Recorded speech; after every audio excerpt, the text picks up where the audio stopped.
নেতাজি সুভাষ মহাবিদ্যালয়ের বাংলা বিভাগের 6th semester অনার্সের ছেলেমেয়েদের জন্য আধুনিক বাংলা সাহিত্য এই প্রবন্ধ থেকে তোমাদের আরেকটা প্রশ্ন আমি বলছি। বেশ কয়েকটা আলোচনাও হয়েছে যে আধুনিক বাংলা সাহিত্য প্রবন্ধে আধুনিক বাংলা সাহিত্যের বৈশিষ্ট্য সম্পর্কে যে যুক্তি দিয়েছেন সে সম্পর্কে আলোচনা করো, বা আধুনিক বাংলা সাহিত্য মহিতলাল কেন বাঙালির ভাব ও জাতিকে বাঙালির আত্মপ্রতিষ্ঠার আকাঙ্ক্ষা রূপে দেখতে চান, অথবা প্রবন্ধ বিশ্লেষণে মহিতলালের দৃষ্টিভঙ্গির বিশেষত্বের পরিচয় দাও। অর্থাৎ আধুনিক বাংলা সাহিত্য প্রবন্ধে এই সাহিত্যে বাঙালির বৈশিষ্ট্য সম্পর্কে আলোচনা করো। দেখো যে আধুনিক বাংলা সাহিত্য প্রবন্ধে কবি ও সমালোচক মহিতলাল মজুমদার আধুনিক বাংলা সাহিত্যের যে সমস্ত গুরুত্বপূর্ণ বৈশিষ্ট্য উপস্থাপন করেছেন সেগুলির মর্মমূলে রয়েছে ঊনবিংশ শতাব্দীর রেনেসাঁসের প্রবল প্রতিক্রিয়ায় ঘুমন্ত বাঙালির জাতির ও কূপমণ্ডু বাংলা সাহিত্যের ব্যাপক মুক্তি ঘটে। ঊনবিংশ শতাব্দীর অর্থাৎ আধুনিক বাংলা সাহিত্যের যে বৈশিষ্ট্য উপস্থাপন করেছেন সেগুলির মর্মমূলে রয়েছে ঊনবিংশ শতাব্দীর রেনেসাঁস।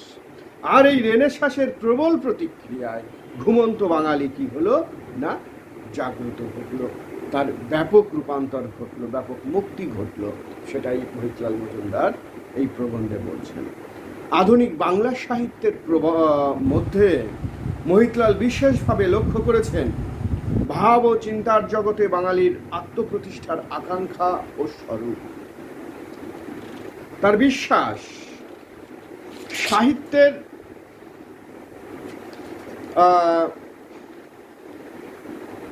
দর্পণই একটি জাতি নিজেকে নিজের মধ্যে অবলোকন করে এবং তার মধ্যে দিয়ে জাতির আত্মসাক্ষাৎকার ঘটে। অর্থাৎ বাঙালির জাতীয়তাবোধ এবং বাংলা সাহিত্য যে একে অপরের পরিপূরক হয়ে উঠতে পারে সে কথা আধুনিক বাংলা সাহিত্য পাঠ করলেই প্রমাণিত হবে। তবে যে প্রবৃত্তি আধুনিক বাংলা সাহিত্যের প্রারম্ভকে একটা অভিনব ভঙ্গিতে প্রকাশ করেছিল তা যেন অর্ধপথেই নিঃশেষিত হয়ে গিয়েছিল।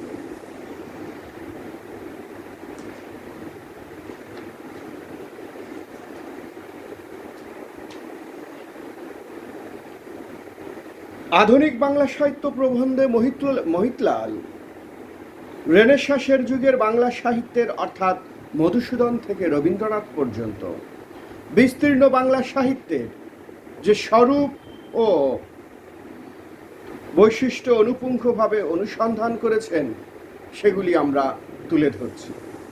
1 নম্বর, আধুনিক বাংলা সাহিত্যে বাঙালি জাতির জীবন শক্তি ও প্রাণ শক্তির একটি সুগভীর পরিচয় ফুটে উঠেছে, যা বাইরের সামাজিক ও রাষ্ট্রীয় প্রচেষ্টার মধ্যে সম্যকভাবে ফুটে ওঠেনি। 2, রেনেসাঁসের যুগে প্রাথমিকভাবে বাঙালি কবি ও লেখকরা দিশেহারা হলেও তারা কখনোই বাঙালির ঐতিহ্য ও জাতীয়তাবোধ থেকে বিচ্যুত হননি। 3, এই যুগের সাহিত্যের ইতিহাসে বাঙালির হৃদয় সংগ্রামের স্বরূপ সুস্পষ্ট হয়ে উঠেছে। এই প্রাণ শক্তি ছিল বলেই সে তার প্রাণের ভাষাকে সুন্দর, সুদৃঢ় ও সুপরিস্ফুট রূপে ফুটিয়ে তুলতে পেরেছে। 3 নম্বরে যেটা বললাম, এই যুগের সাহিত্যের ইতিহাসে বাঙালির হৃদয় সংগ্রামের স্বরূপ সুস্পষ্ট হয়ে উঠেছে। এই প্রাণশক্তি ছিল বলেই সে তার প্রাণের ভাষাকে সুন্দর সুন্দর সুদৃঢ় ও সুপরিস্ফুট রূপে ফুটিয়ে তুলতে পেরেছে। 4 নম্বরে দেখো, আধুনিক বাংলা সাহিত্যের দর্পণে বাঙালি জাতি নিজের হৃদয়কে, নিজের অস্তিত্বকে প্রতিবিম্বিত হতে দেখেছে। নিজের অস্তিত্বকে, নিজের হৃদয়কে প্রতিবিম্বিত হতে দেখেছে। 5 নম্বর, ঈশ্বরগুপ্তর মতো কবিরা ইংরেজি না জানার ফলে রেনেসাঁসের আলোকে আত্মস্থ করতে পারেননি। রঙ্গলাল বন্দ্যোপাধ্যায় ইংরেজি সাহিত্যের সঙ্গে পরিচিত হলেও তিনিও সম্যকভাবে জাগ্রত হননি। কিন্তু জাগরণের বিলম্ব হয়নি বাঙালি কবিদের। মাইকেল মধুসূদন দত্তই রেনেসাঁসের আলোকে প্রথম জাগ্রত কবি। তার কাব্যে একাধিক বাঙালিত্ব অটুট আছে। অন্যদিকে বিশ্ব সাহিত্যের ব্যাপক আলোর মহিমাকে তিনি শ্রদ্ধা জানিয়েছেন। মহিতলালের ভাষায় মহিতলাল এই প্রবন্ধে বলছেন, আয়োজনের ত্রুটি ছিল না। ছন্দ, ভাষা, কাহিনী, হোমার মিল্টনের ভঙ্গি, দান্তে ভার্জিলের কল্পনা এবং সর্বোপরি বিদেশি কাব্যের প্রাণবস্তু বাক্য ঝঙ্কার পর্যন্ত আত্মসাৎ করিবার প্রতিভা সবই ছিল। কিন্তু কবি সত্যকার কবি বলিয়া সৃষ্টি রহস্যের অমোঘ নিয়মের বশবর্তী হইয়া যাহা রচনা করিলেন তাহা মহাকাব্যের আকারে বাঙালি জীবনের গীতিকাব্য। এটা ইনভাইটেড কমার মধ্যে রাখবে। 7 নম্বর, নেক্সট পয়েন্টে আসি, এটা 6 নম্বর। হেমচন্দ্র বন্দ্যোপাধ্যায় মধুসূদনকে অনুসরণ করে বিত্রসংহার কাব্য রচনা করেছিলেন। কিন্তু রেনেসাঁসের অগ্নিশিখা তার স্থূল ও আত্মতৃপ্ত বাঙালিয়ানাকে ভেদ করতে পারেনি। তার কাব্যে যে বাঙালি প্রাণের পরিচয় পাওয়া যায় তা বলিষ্ঠ হলেও অলস। তার মধ্যে কোনো গভীর বিচলন দেখা যায়নি। মধুসূদনের মতো তার চৈতন্য জাগ্রত হয়নি। হেমচন্দ্র বন্দ্যোপাধ্যায় বিত্রসংহার রচনা করেছিলেন, কিন্তু রেনেসাঁসের প্রভাব তার মধ্যে জাগ্রত হয়নি, তার মানসিকতাকে জাগ্রত করতে পারেনি, যা পেরেছিল মধুসূদনের অন্তরাত্মাকে।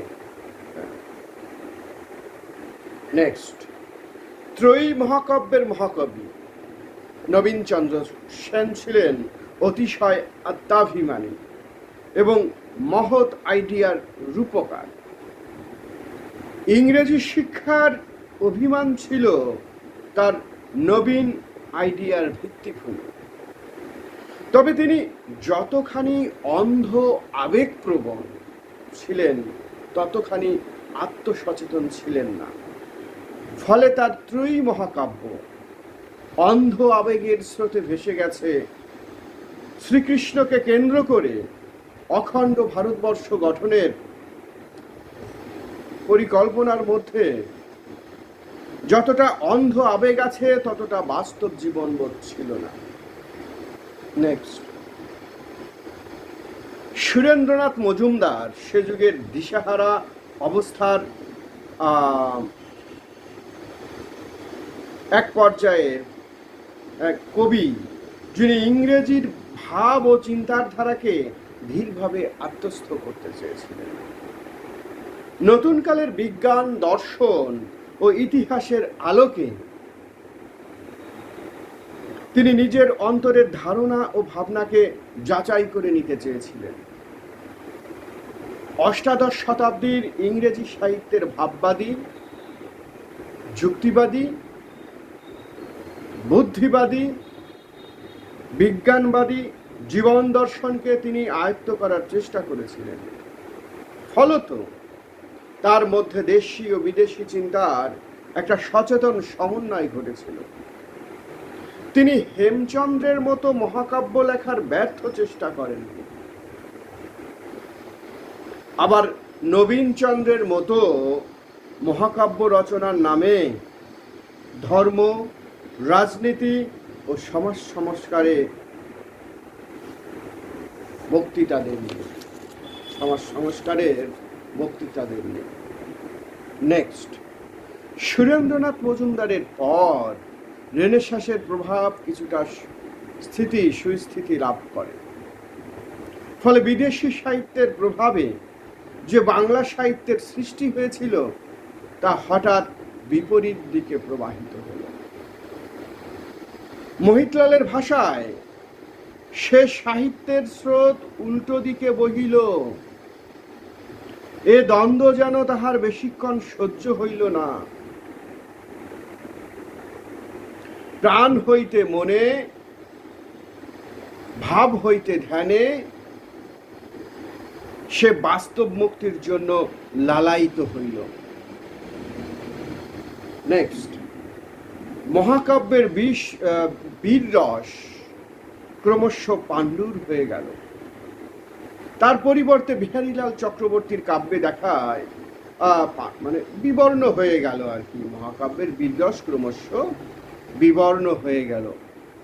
তার পরিবর্তে বিহারীলাল চক্রবর্তীর কাব্যে দেখা গেল নিভৃত নির্জন জ্যোৎস্নাময় গীতি কবিতার ফল্গুধারা। এই ভাবনমত্ত উদাসীন আত্মহারা ব্রাহ্মণ কবি এক নতুন কাব্যধারার সৃষ্টি করলেন। মহিতলাল মনে করেন অতি অল্প সময়ের মধ্যে বাঙালি কবিরা একটা বিদেশি সাধনার সারবস্তু আত্মসাৎ করে তার সাহিত্যে নবজন্মের পরিচয় দিয়েছে। ওয়াটসওয়ার্থ, শেলি কিংবা কিটসের প্রভাবে নয়, ওয়াটসওয়ার্থ, শেলি বা কিটসের প্রভাবে নয়, বরং বিহারীলাল তার জন্মগত স্বাতন্ত্র্যের দ্বারাই প্রথম আধুনিক গীতি কবিতার নন্দীপাঠ করেন। তিনি অনুকরণকারী ছিলেন না। তার শারদামঙ্গল কোনো বহির্গত প্রভাবের ফল নয়। প্রীতিমুগ্ধ সৌন্দর্যমুগ্ধ কবি ধ্যানযোগে বিশ্ব সৃষ্টির মধ্যে একটি মিস্টিক সত্তার অনুসন্ধান করেছিলেন।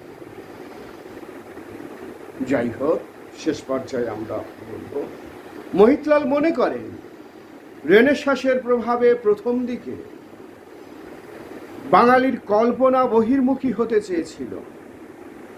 ক্রমশ এই দুর্বলতা অতিক্রান্ত হয়। ধীরে ধীরে বাঙালির মজ্জাগত গীতি প্রবণতা এবং আত্মভাব বিহলতা জয়ী হয়। বিহারীলাল থেকে রবীন্দ্রনাথ পর্যন্ত বাংলা সাহিত্য এই বস্তুতন্ত্রের সাধনা জয়ী হয়নি, বাস্তব জীবন সাধনা সফল হয়নি।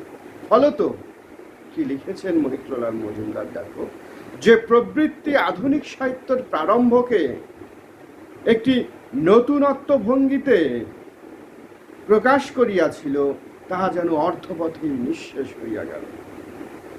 যাক, সে সমস্ত আলোচনা যদি আমরা বাদও দিই, ভাব ও চিন্তার জগতে মহিতলালের যে ভাবনা, সেখান থেকে শেষে আমরা উপসংহারে বলতে পারি বাঙালি কবিদের মহাকাব্য রচনার চেষ্টাকে তিনি বলেছেন শক্তিহীন অনুকরণ এবং ভাব কল্পনার স্বেচ্ছাচার।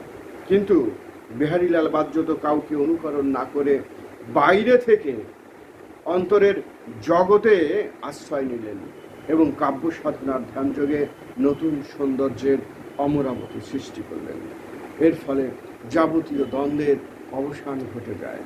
যাই হোক, শেষ পর্যায়ে আমরা বলব মহিতলাল তার আধুনিক বাংলা সাহিত্য প্রবন্ধে ভাব ও চিন্তার ক্ষেত্রে যে বৈশিষ্ট্য তুলে ধরেছেন সেগুলোই আমরা উপরোক্ত আলোচনায় তুলে ধরলাম।